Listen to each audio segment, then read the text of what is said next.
Fam, and welcome back to my channel. If you're new here, hit that subscribe button. Join the Gam Fam. It's lit over here. Today I'm doing something a little different because of Halloween. I am reacting to broccoli animations, and this is 4 true creepy Craigslist horror stories animated. So I'm excited because like these stories are usually pretty wild. So let's get right into it. Here we go.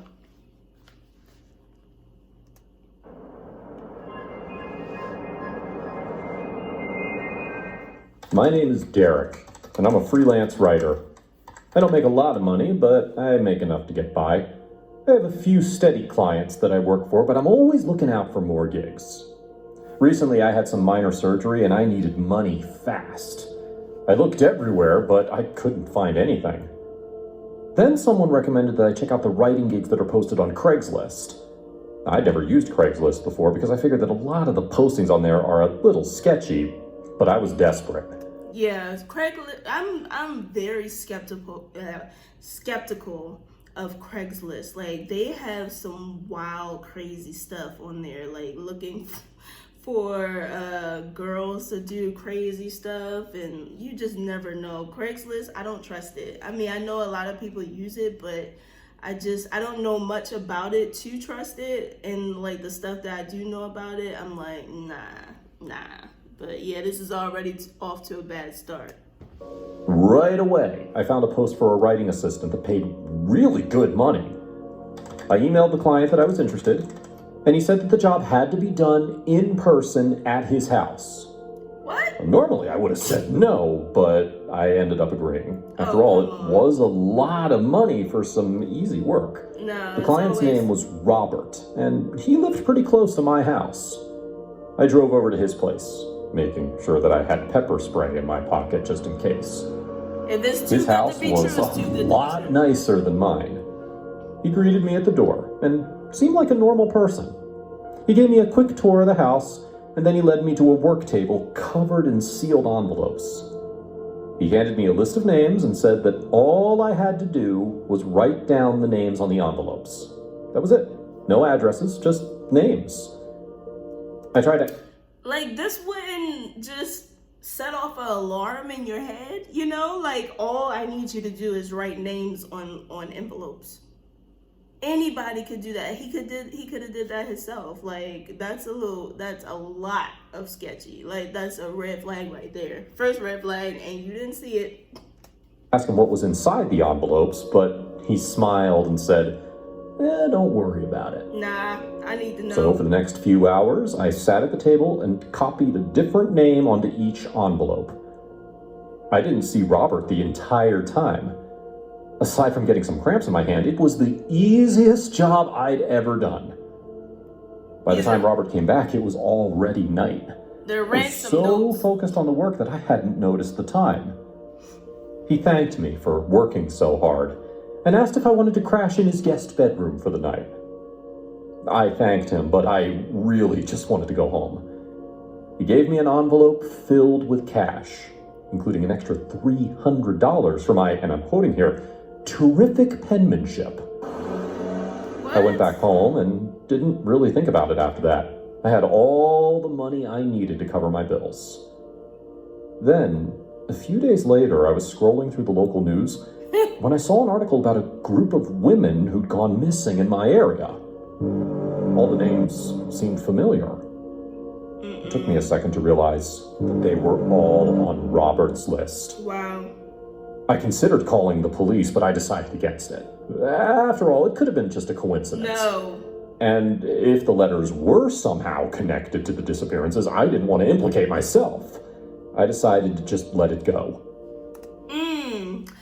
This just reminds me of like, so I don't know if you guys have seen this story that was in the news and just on social media. It was probably like a couple years ago about Wayfair and how they would put names of missing children, girls, on their furniture, and they would charge like an insane amount of money for like these small items. Like it'll be a pillow for $5,000 or like a chair for like $20,000 or something like that. You just like, wait a minute, like this looked like a regular pillow, a regular chair. Then they would have the same exact, like a replica for lower, and you're just like, well, what's the difference? The difference is on that higher amount they had names, and so like people were saying that you're actually paying for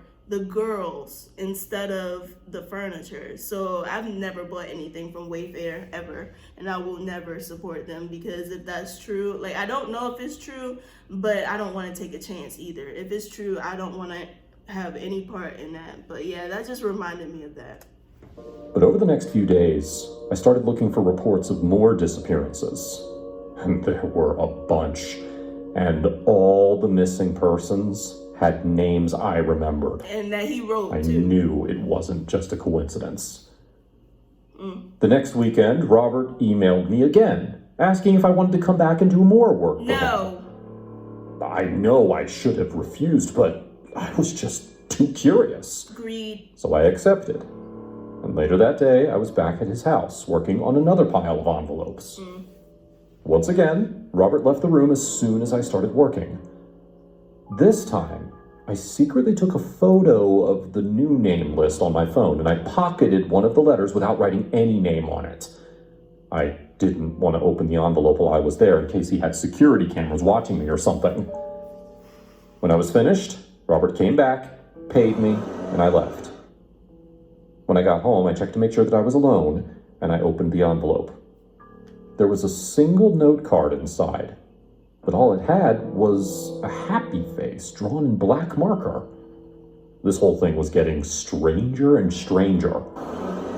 Still curious, I drove to the police station and showed them the list of names that I'd saved on my phone. I told them everything that had happened so far and explained that if any of these people are reported missing, then they need to go to Robert's house.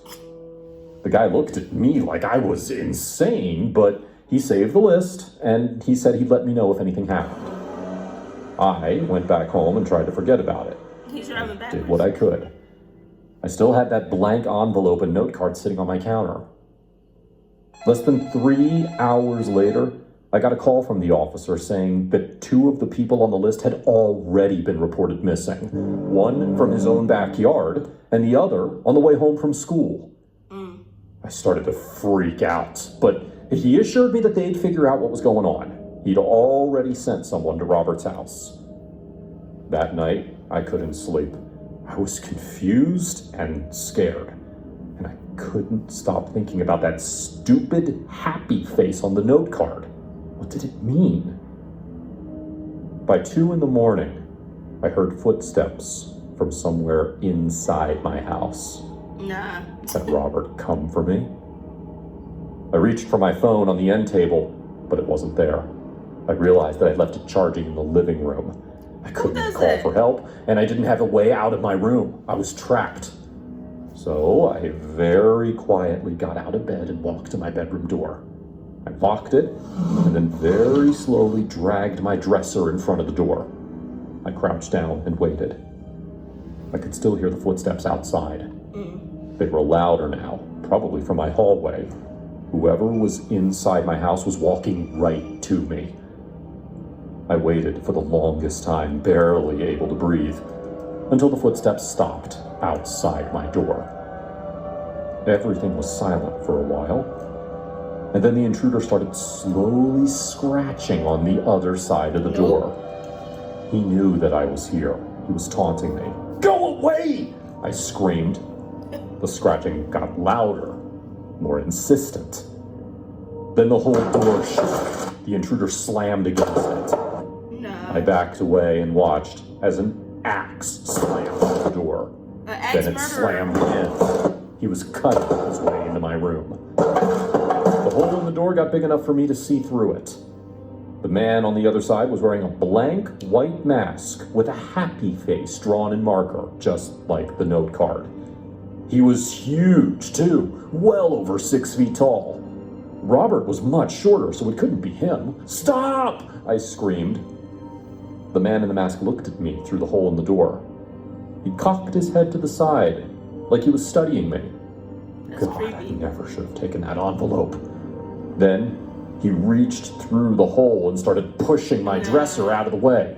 I couldn't believe how strong he was. I knew that if he made his way inside my bedroom, there was no way I'd be able to fight him off. With one big swipe, he pushed the massive dresser onto its side. Then he grabbed the door handle and twisted off the lock.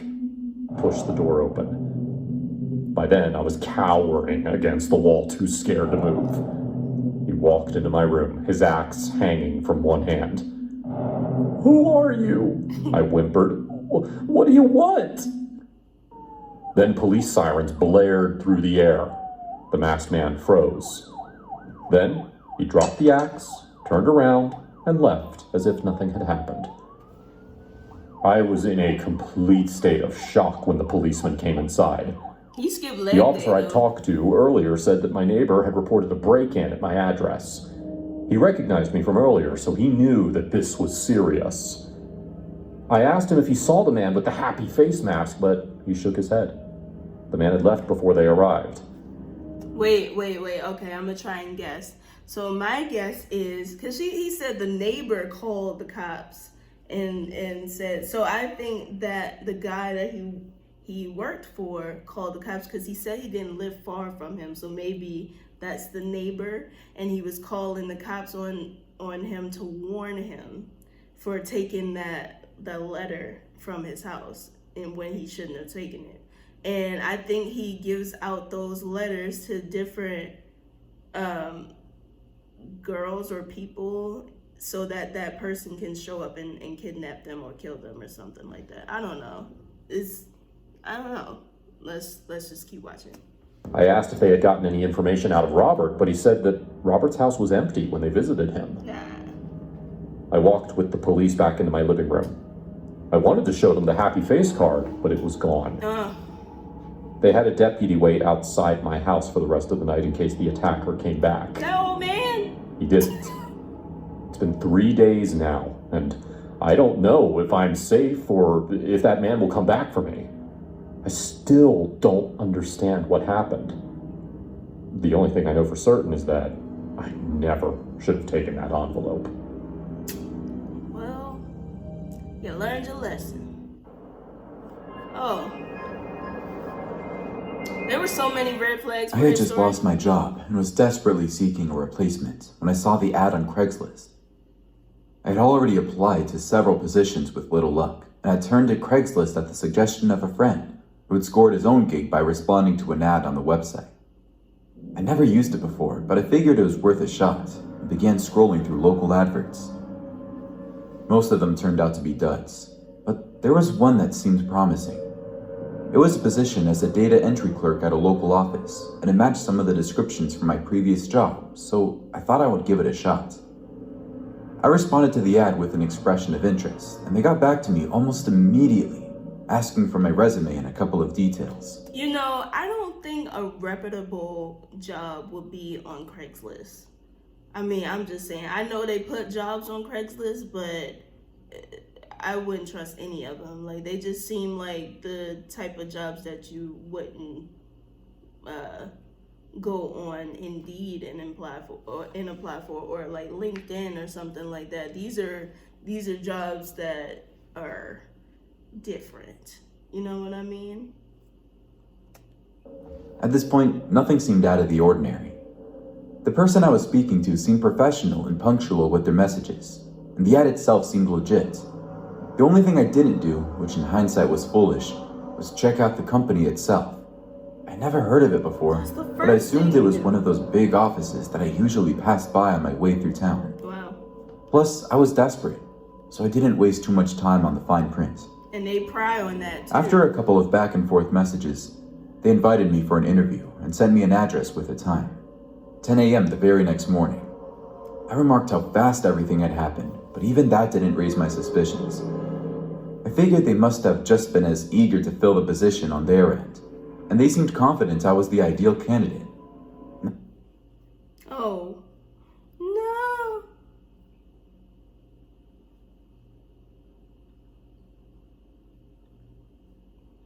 I'll be back.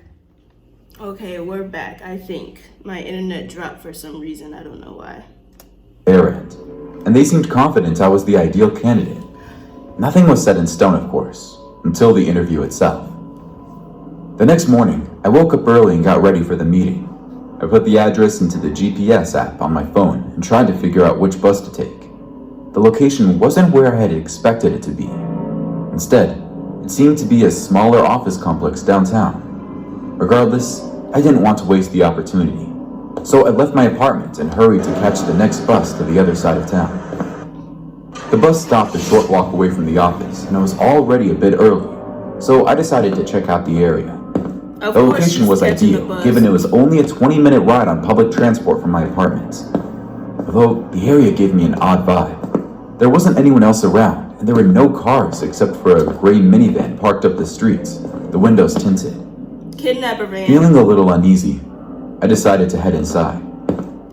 The office seemed new. You felt uneasy, but you headed inside anyway. Like, I don't get it.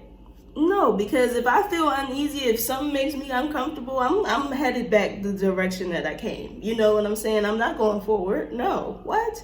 Come on. But it was oddly sparse.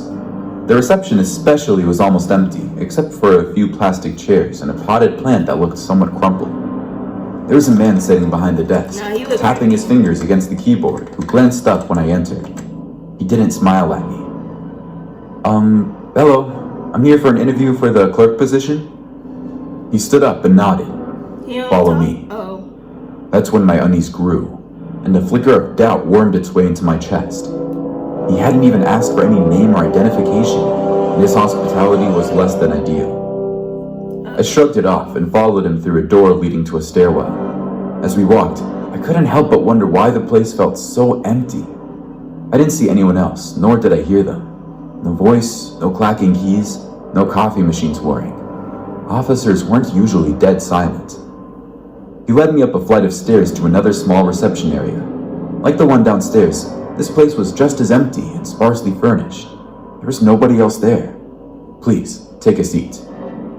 Okay, thank you, I said, watching him disappear back the way he had come. I looked around and took a seat. Everything had an almost clinical feel to it. I considered the possibility that the business was a new startup, and that was why the place didn't feel as lived in yet. But it still seemed weird. Where was everyone? I tapped my foot softly against the carpet, my anxieties rising. Maybe I should make an excuse and leave. Something about this place just didn't feel right to me. But it was the only job I'd applied for that had actually gotten back to me. If I didn't give it a chance, I would go back to ground zero. People really prey on desperation. They know how much you need certain things. So like she needed a job and they knew that she was desperate. So it's like it's easy that she was an easy target. But if you go with your gut, if your gut is telling you something's wrong, something's off, follow that gut instinct because most of the time it's right. You know if something is off. Struggling to pay my increasing apartment rents, I really needed a job. Deciding to stick with it, I smoothed a hand over my skirt and took a deep breath. A few minutes later, a door clicked open and a man walked out. He was wearing a suit and slacks, but the edges were crumpled, as though he had donned them in a hurry. I stood up and greeted him with a smile. Hello, I'm Erica, I introduced, offering my hand.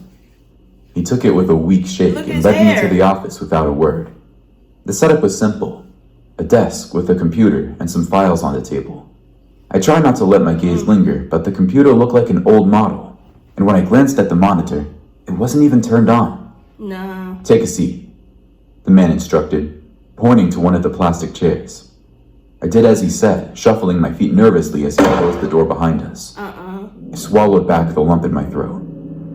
All right, Erica. Just a few questions, he said, grabbing a sheet of paper from the desk and running his gaze over it. I tried to quell my anxieties and answer his questions as best as I could, but every nerve in my body was screaming that something was wrong. The questions seemed fairly normal to start with, but then they became odd. Not the normal questions you would expect in an interview like this. Like what? Do you have any underlying health conditions? I stared at him. Sorry? Do you have any health conditions? Illnesses? Anything like that? He repeated, and I shook my head. No, nothing that would affect my work, I answered. Okay, what about your family life? Do you live alone? Oh, no. I'm not sure how that's appropriate. Yeah. I stuttered out, a frown creasing my brows. The man flicked his gaze above the paper in his hand, fixing me with a firm look that made my heart beat a little faster out of fear. It's a simple question, really. Not really. He said, do you have a partner or do you live alone? He was still looking at me, Always his say you have a gaze partner. sharp and expectant. What? Somehow, I didn't think it was a good idea to tell him I lived alone, so I lied. I have a boyfriend. We live together, I said, my voice quivering a little. A shadow fell across his face, but then it was gone before I could figure out why he was there. Before he could ask the next question, I stood up. I'm sorry, maybe this job isn't right for me after all, I blurted, turning around and reaching for the door. How he get The man there was that quicker fast? and didn't let me open the door. The interview isn't over, he said in a low voice. Oh. I gave a start, my heart thudding in my chest. Wasn't he going to let me leave? I've changed my mind, I said as firmly as I could, despite the dread in my chest. Please, let me leave before I call the police. For a tense moment, I didn't think he would move, but finally he stepped back, taking his hand off the door. Without another word, I threw the door open and ran out of there. The man at the downstairs reception watched me leave without saying anything. The whole time, I didn't see another person. I pushed through the doors out onto the street, almost tripping over my own feet in my haste to get out of there. The gray minivan was still parked down the road, and I debated taking a picture of its registration, but I didn't want to linger there any longer than I had to. I didn't calm down until I was back at my apartment, and I phoned my friend to let him know what had happened. It was only a few weeks later that I came across a news article talking about human traffickers using fake job advertisements as a way to lure victims. Was that what had almost happened to me? Had I almost been the victim of a human trafficking ring? Given how suspicious the entire interview had been, it would have surprised me. I just hope nobody else is ever in a situation as desperate and foolish as I was to fall for their lies. Well, it's like, I mean, you didn't call the police, all you did was tell your friend what happened. So it's like, the next person is probably gonna go through the same thing, or even worse, get kidnapped. So it's just like, would they say, see something, say something? Like, if you feel like this is weird, this isn't right, say something. Like, oh my gosh, that was hard to watch. Like, these people, these are true stories. So like, a person actually did all of this. It was just animated, which is crazy because it's just like, come on. But I mean, not everybody has that capacity to know when something is just not right. Like, she just went too far, you know? I feel like just seeing the van outside and like the office and everything like that, I would have left as soon as like I went inside and I was like, oh no, this is weird, this is off, I'm feeling uneasy, I'm leaving, I'm out. Yeah, between the van, the inside, nah, I'm good. But yeah, I'm gonna stop it right here. And then maybe I'll do the other two stories a little later, but it's pretty long, so I feel like we did a good amount right now. But yeah, that was my reaction to those two stories. If you want to look it up on your own time, it's called Broccoli Animations, and this one is 4 True Creepy Craigslist Horror Stories Animated. So yeah, but yeah, that was my reaction to that. Like, comment, and subscribe, and I'll see you in the next video.